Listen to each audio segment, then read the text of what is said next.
Well, hello members, LA here. It is the end of January. This is the weekly review, and last week we saw the market sell down. It's the first time we've seen that probably, about 3 months? Last time was quite a ways back. 3.5%, 4% down pretty much across the board. You had the dollar up, bonds were flat, gold sold off a little bit overall, although we begin to see silver and gold both pick up at the end of the week. Year to date, you can see the gains still there, except for on the S&P. Elsewhere, you had a pretty big hit in gold, pretty big hit in the bonds. But the prudence, the patience, it looks like it may be starting to pay off. And what I'm talking about is what I have been highlighting and going over for some period of time, and that is that you really want to be able to do what? You got to make the money, you got to keep the money, right? That's what it's all about. And if you can't keep it, it doesn't matter if you make it. The TA Today portfolio is still up. Now the S&P is down. But if we look at what we've been doing, right, I've been steadfastly continuing to harp on the need that we got to keep our heads to the ground. That sort of thing I do when I can see that, we're extended and we're probably going to get a turn at some point. Last week, I offered only 2 thoughts. Keep your position size down until we get a decent size retrace, and focus on adding to the winning positions first, and new positions secondly when that retrace comes about. I did stick it out, the order out there last week for the DBA, and I did try to add out a couple as we started to retrace a couple of positions. One of them got stopped out immediately, which is, what sometimes happens when you're a little bit early. But you have to, poke at it if you think the longer term is still up. But the main thing is you got to wait for better opportunities sometimes, and that's what we were trying to do. On another note, I have mentioned a couple times already this week on my Twitter feed that, we've got a very interesting situation going on out here. And I put a link to a friend of mine, Jason Levitt, who there in Colorado, he actually lived very close to me when I was there. He put out this video, and he actually echoes a lot of the things I was thinking. I was thinking a little bit more of the background as well, although he did go over the mechanics pretty good in this video. So if you want to know what I think, take a look at this video and you'll see what I think. But essentially, what happened last week was criminal. These guys should be prosecuted. They should be put in jail. What happened back in 2007, 2008, the debacle that took place back then and the people that ran with the money, nobody got prosecuted. If they did, they were so low level I wouldn't even know about it. These guys need to be prosecuted if in fact they've done what it looks like they've done, which is essentially to screw the small investor again. And, I kind of root for the little guy. I always have. That's, most of us do, right? We are the little guys. And, this whole thing is a disgrace. Instant communications, technology, sharing of information with social media apps, it continues to drive extreme anger, and this is just another manifestation of it, right? And you see this anger, this distrust, investing, politics, the vaccine, COVID itself. It's everywhere, and this list could go on and on. That's where we're at. This is just one more example of it. And again, I think the key things here is driving all this is just the ability for people to communicate and share information instantly. In that paradigm, those that are in power haven't really gotten yet. And it's in any of these situations, those folks that are running things, right, keep thinking they can still do the old school thing. Well, I guess those times are probably changing. At least I sure hope so. So enough of the soapbox. Let's get to the technical picture here. For at least 6 weeks, I've been highlighting the need to be prudent and patient. And, what I've done is to say, we're going to get a setback, and let's look for that setback. And when it comes, let's take advantage of it. So now that it's here, the question is in my mind is like, how far will it carry, right? Well, we'll get a second leg. Should we be buying this first leg down? So let's walk through each of these. Here's what the S&P looks like on this first leg down. So I'm on a daily chart. You get a nice big spike. You don't have an ABCD, or you actually have one on the NDX, and that one finished. This one never even set up an ABCD, so you're still on the A leg if that's what you want to be looking at. Targets back on this anchor bar back from way back in November 9th when we had the vaccine what was it, announcement is what I'm trying to say. That high up around what is that, 36, roughly 37. Well, I know it's 36.30 or so, and the low part of it about 100 points lower. That's got to be your first target, all right, which happens to be where these swing point lows are. So if we hit that first target and slice through it, then I suspect the bottom of that bar becomes the target. You always want to match that up, though, with what's happening elsewhere. And so if we look at the weekly, 35 looks like 90 or so down to about, well, actually I have it here, 35.10 to about 35.88 is that area that shows as the support zone. Well, that is the retrace, a retest regen where it should get bought. That happens to overlay fairly closely with what we just looked at in the 35.30 area up to 36. So I suspect that's going to be the area that we try to make it to. Whether we do it immediately or not, that looks to be where we're trying to go. As I was saying, though, the NDX has already done it. It's already done its ABCD, so we could get a bounce right here. If you want to see this market trade lower, you really want to see it just carry, though. You don't want to see the bounce. You just want to see it carry straight down, because that gives you the better opportunity on the retrace. In other words, if you come in and you see prices, drift, not even drift, just, they come down to some plot, and then this is the point where it might move higher, which is where we are now. If it continues, you get the faster move, right? And that faster move gives you a better entry opportunity when the bounce starts. And so you get a lower price point and you get a higher bounce potential once it takes place. And so that's what you want to see if you're looking for a little bit more deterioration before you start buying.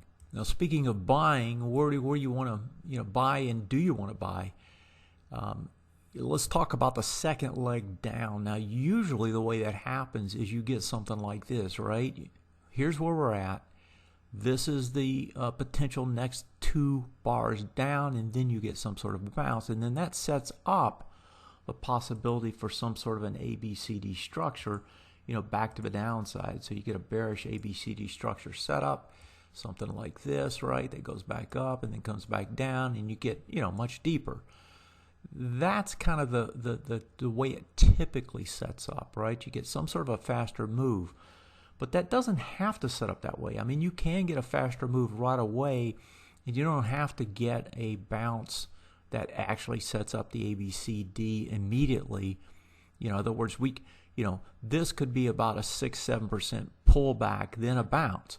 Well, you could still get 15%, 20% pullback. You don't have to get just 5 or 6 or 7 or 8. And so how this plays out, we don't know, but usually you see some sort of a topping process. You don't see just a cave-in start to take place. This was a cave-in. This usually, what you usually see is like what you see here, right? Where you get some sort of a down, a push back up, another down, and if this doesn't hold, right, that's when you get a cave-in. That's the way it typically takes place. So it's unlikely we're going to keep dropping. We're probably going to see some sort of a situation like we saw back here versus what we saw over here. Now, if I go back to that, right, that can happen, right? You could just get a cave-in, and the bounce that we got was an inside bar, and that was it, another 20% after that. So, again, we never know. We have to, play this thing as it goes. But right now, I would expect that what we're going to see looks much more like what you see over here than what you see over here. Okay? Let's go to the weekly. On the weekly itself, notice that if we don't cave in this week or come back down deep this week, this is going to print a swing point low. And that potentially could change the dynamics a little bit, because what would you have then? If you have a swing point low here, which is just above what would be the first retest regen, that would give you a break on multiple time frames. Now, what it would have is it would have the support underneath, which would set up what we were just talking about, where if we don't get a big move down this week, we could eventually set up a larger move down with a bounce. So in other words, that would give us that dynamic potentially to get that scenario that I highlighted back up here, right? This type of scenario. We'll have to see if it sets up that way. Not sure, never know for sure, right? The market will give us the feedback and we'll be able to decide. Should we buy it? You know, my expectation is you want to buy this bounce or this retrace, right? And play it for the bounce. I've already got some orders that I placed. You'll see those in a second.